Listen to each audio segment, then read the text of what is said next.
Did you know that the northeastern wild turkeys, the gobblers and hens, they have home range ranging anywhere from like the 400 to 2,000 acres? And that's equivalent to a male gobbler moving anywhere from 1 to 2 square mile radius in a day. That could be from anywhere from 900 to over 1,200 acres in a day that the male's moving about. And hens are moving about in an equal amount, anywhere from 1 to 2 miles a day. But in the springtime, the hens could move a significant amount of miles. They could move anywhere from 3 to 4 or more miles in search of good nesting cover to get ready for the breeding and nesting. And I don't know if you knew that, but you know that after today. From like sun up to sundown, that gobbler could move about his home range anywhere from 1 to 2 miles, 1 to 2 square miles in that day. There's a difference between the gobblers and the hens come springtime. The hens actually could move much more about their home range, getting ready for breeding and nesting. Those hens are looking for really good, adequate, safe nesting habitat, nesting areas. Oh, might still be turkey down there. What's really neat and funny is while I'm talking to you guys, a gobbler snuck into my left here, right over my left shoulder. And I could hear him down here in the leaves to my left in the woods, and he snuck out into the opening here, out behind my left shoulder right here. You gotta check this out.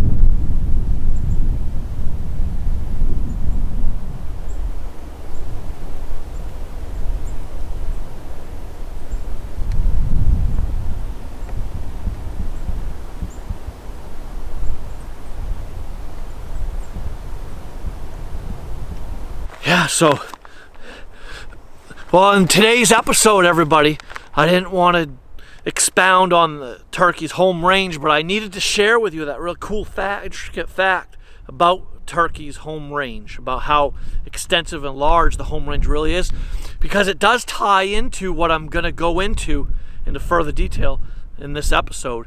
There's 4 areas that all successful expert turkey hunters out there focus on and key in on to find those gobblers, to have a successful turkey hunt. And the first area that I want to mention are hardwoods. Hardwoods with acorn trees, with like red oak or white oak acorn trees. Pretty much hardwoods with acorns. And these hardwoods must have ridges strung out through there, and ridges that plateau, flatten out, or hardwoods with saddles with ridges on either side with a plateau flat top, or plateaus jetting out into like points or fingers, if you will, off of ridges and ridge points. So these types of geographical areas and hardwoods are a great #1 area to key in on to go about your turkey scouting efforts and hunting efforts this spring. Think about it. Hardwood ridges with plateaus and fingers and saddles and ravines provide great security cover for them. They feel safe moving about, grazing and scratching the leaves to get to those last year's acorns, to feed on acorns in the spring. The acorns, they overwinter well. This is a food that lasts for a long time. Deer and turkey and blue jays and other birds and other species, crows and things like that, they can feed on acorns that are 1 or 2 years old that are hidden down in the soil duff and the leaves. And these animals and critters are digging through the leaves to get to these last year, 2-year-old acorns for food. And these hardwoods provide great security cover for feeding. But also these hardwood ridges and plateaus and ravines and saddles provide great strutting zones for these mature gobblers. These gobblers that they're flying down off their roost into open hardwoods. And the hardwoods, they're usually very wide open woods. You could see a long ways in these hardwood ridges. So it's great security cover for these turkey. They can see a long distance for like approaching predators, whether it be coyote, bobcat, bear, or humans, things like that. And so they can strut on these plateaus or ridges, ridge tops, these toms. They can go about strutting, but they also can see a long distance to see potential approaching threats. And also it provides great breeding cover, a great area for them to breed, for those hens to become impregnated. And usually nearby these hardwoods are pastures and wide open fields and woods edges. And a lot of times along the edges of the woods, button up to the fields, there's really thick security cover, which could translate to good nesting cover for the hens. So the hens and gobblers, they potentially don't have to go very far when living in the hardwoods and around hardwood areas. They've got everything they need. They might have wide open fields close by. The wood's edge can provide great thick security cover, good nesting cover. The hardwoods with the acorns providing food and a great area to go about strutting and breeding and moving about safely and securely through their home range. And also, a lot of times where there's hardwood ridges and ravines, plateaus, there's also runoff streams. There's streams and brooks nearby. If you've got a pasture, field, farmland area out in the wide open off of this hardwood ridge, off of the hardwoods, you're going to essentially, most likely in the lowlands, you're going to have ponds and streams and brooks and stuff. So you're going to have water, food, and cover, all the ingredients that the turkey need to survive and to go about doing what turkey do day to day. So that's the number one area that you want to key in and focus in on for your turkey scouting efforts this spring and your turkey hunting efforts is hardwoods. And now a number two geographical area, or the number two area you want to key in on, focus in on your turkey scouting efforts, turkey hunting efforts this spring. I kind of mentioned it just recently, talking about hardwood ridges and stuff, and that's pastures and farmland. Like pretty much corn fields, bean fields, any type of agricultural farmland, or cow pastures, land with cows, cow pastures, pasture land with cows, and farm agricultural land with cornfields and bean fields and such like that. Anything like that, those are great areas to hone in and to key in on for your turkey hunting efforts this spring. Now, you got to think about it. Think about what's provided in these pasture, farm, agricultural fields. Security cover, yes, but also lots of food options, food availability for the turkey. Insects, herbaceous vegetation in the form of forbs, and also not grasses and stuff and sedges and all that, and grass and all your different grass species, but forbs and like clovers and plantains and like all your little itty bitty vegetation stuff. It provides security cover, provides lots of different food options, and also these type of areas are loaded with hundreds and thousands upon insect species that the turkey feed on, that they require and need in the spring.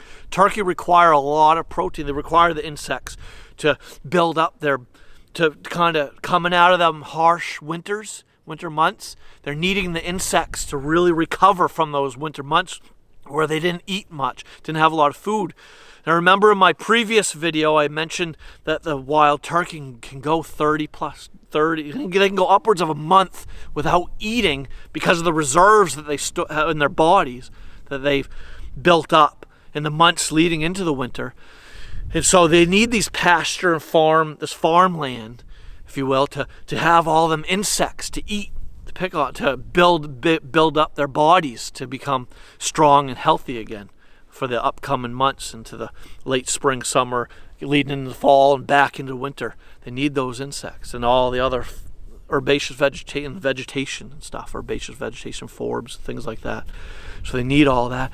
But also these pastures and these agricultural fields, cornfields, bean fields, and just farmland in general provides great security, nesting cover for the hens to lay their clutches You know, they're average of 10 or more eggs. The hens will lay anywhere from 6 to 12 eggs. The average is somewhere around like 10 eggs. And you can get that information from the University of Florida podcast. Them guys with that podcast from University of Florida. Yeah, or the Southern Outdoorsman podcast. Yeah, things like that, or the Hunting Public, stuff like that. You can get all these cool, intricate, cool facts and details about nesting behavior and this turkey behavior in general. And what's really neat, a cool fact, is the average amount of eggs laid by a mature hen is upwards of like 10. But it can be as little as 8 or 6, or as many as 12 or more, or upwards of 15 eggs, anywhere in that. But the average comes out to being like 10 eggs. But these hens, they need the security cover that farmland provides, that pastures and agricultural fields provide for raising their broods. Now, the hens, they won't necessarily nest in the pastures and cornfields and bean fields. They could very well have their nests in those areas.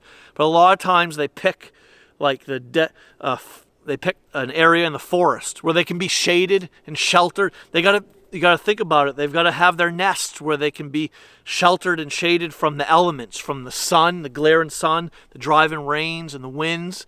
So the turkey, for the most part, are going to have their clutches, or their nests, if you will, within the forest edges, off of these pastures and agricultural fields. They'll be tucked up under trees where they have overhead cover to help shade them and to help shelter them from the driving rains and things like that. They'll have their nests like up under, like in really thick areas, thick brushy areas, or up under blowdowns or near blowdowns, or in between trees that are laying down, toppled over. They'll have their nests like in a leaf litter, leaf duff, like in a real thick, sheltered, secluded area that's nearby ample food, good cover, like the pastures and the agricultural fields I'm mentioning. Once those clutches hatch, into little broods, into poults, once those clutches hatch, those clutches of eggs hatch, the little poults come out of the eggs, and they're growing, thriving little poults, and they're growing into broods and on to, older turkeys. Those hens need to have that security cover that the pastures and agricultural fields provide for them broods, for the little poults, as they're moving about, picking off the insects and feeding. They need that shelter from the rain, wind, sun, and that protection from overhead predators, hawks and eagles, and that protection from predators, from coyotes and bobcats and bear and such like that, and humans.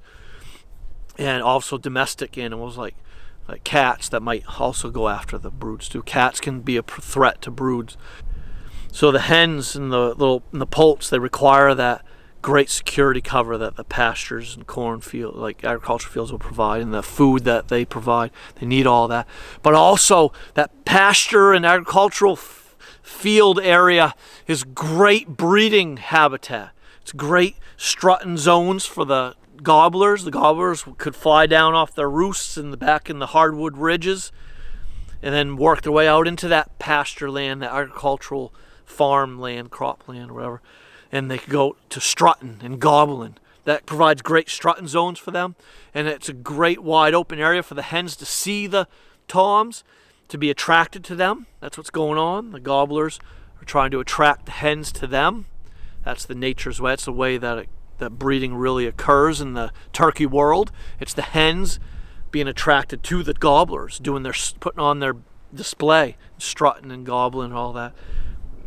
And so that type of land, those type of geographical features and areas, is great breeding, strutting zone areas, great breeding areas for the hens to be attracted to the gobblers, and the gobblers and hens to mate, and then the hens becoming pregnant to go on to lay their clutch. And so there you have it. That's number 2. A number 2 area that you want to key in on and focus in on for your turkey hunting and scouting efforts is pastures and agricultural farmland, like cornfields and bean fields and such. And the third area that you'd want to focus in on, to key in on, would be like burned areas, pasture land, field areas, and open woodland that's been burned or land that you're currently burning every spring or every fall and spring and stuff, if you're currently burning your own land to provide adequate, really pristine, just really good, like awesome turkey habitat, then kudos to you. Yeah, so whether it's your own burned land that you're doing for your own turkey hunting efforts to provide great turkey habitat, or other land that's been burned by others that you want to get obviously landowner permission for before you go hunting that land. Though you want to key in on those areas, those burned areas. You got to think about here for a minute. What happens when you burn down fields and burn open woodland? You're allowing really good, luscious, pristine, like healthy, regenerated growth, regenerating herbaceous, forby type vegetation, and ultimately, obviously, when this new vegetation's growing, this new lush, healthy, beautiful, herbaceous, low-lying shrubbery and like herbaceous vegetation and stuff, all these plants and flowering plants in the way of forbs growing, it's also attracting the insects.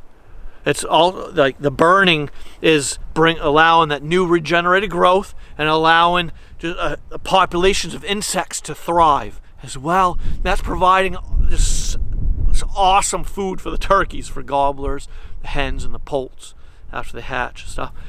And so everything I just mentioned earlier about pastures and agricultural farmland, cornfields, bean fields like that, everything I mentioned about the food and security cover and nesting cover and being a great area for the raising of the poults, once the hens clutches hatch and stuff, that all goes into play here with the burned areas. All that, everything I just mentioned about agricultural land applies to the burned burned woods, burned pastures, and burned fields.